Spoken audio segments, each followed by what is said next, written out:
Itu kan hal yang sangat wajar dia jelaskan hal seperti itu. Pada sidang lanjutan peninjauan kembali atau PK yang menjerat mantan Bupati Tanah Bumbu Mardani Maming, saksi ahli yang dihadirkan ke ruang sidang yaitu ahli hukum administrasi negara Profesor Dr. Ridwan SH.M.Hum yang merupakan dosen di Universitas Islam Indonesia, Jakarta. Sementara saksi kedua adalah saksi ahli hukum Dr. Arif Setiawan yang menyatakan dalam keterangannya jika pihaknya beberapa waktu lalu sempat melakukan pengujian terhadap putusan perkara Mardani Maming. Eksaminasi dilakukan menurutnya sebagai keperluan akademis. Saat membaca salinan putusan, ahli hukum pidana ini mengaku tidak menemukan kesepakatan atau meeting of mind dalam perkara Mardani Maming. Padahal menurutnya, meeting of mind merupakan sesuatu yang menjadi penting dalam hal pembuktian perkara suap. Usai sidang, kuasa hukum Mardani Maming Yasir SH berharap permohonan peninjauan kembali dan keterangan dua ahli hukum yang dihadirkan pihaknya dapat dipertimbangkan oleh majelis hakim dalam menjatuhkan putusan PK. Dan semoga apa yang disampaikan oleh keterangan ahli itu bisa dipertimbangkan oleh majelis hakim dalam putusan peninjauan kembali ini. Ya, itu kan hal yang sangat wajar dia jelaskan hal seperti itu karena memang sesuai dengan keahlian dia sebagai ahli hukum pidana kan itu. Mengenai itu dipertimbangkan atau tidak ya. Bahwasanya dalam hal ini memang tidak ada pembuktian mengenai meeting of mind.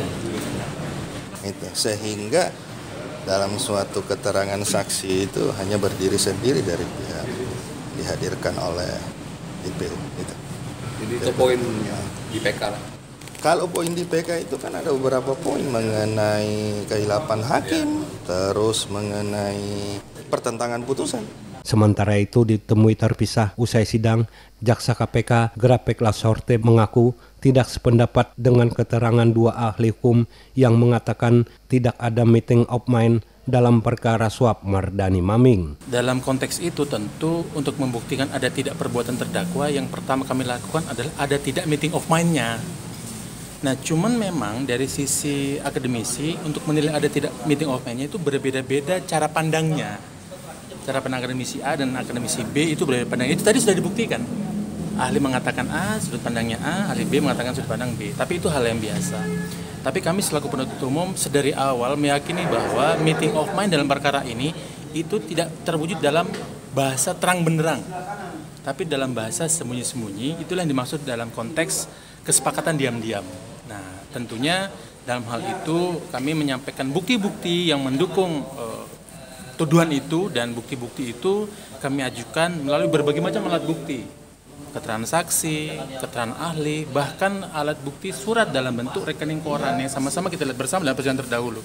Itulah meeting of mind-nya. Mardani Maming sendiri tidak mendapatkan izin keluar lapas Sukamiskin dan harus mengikuti sidang secara online.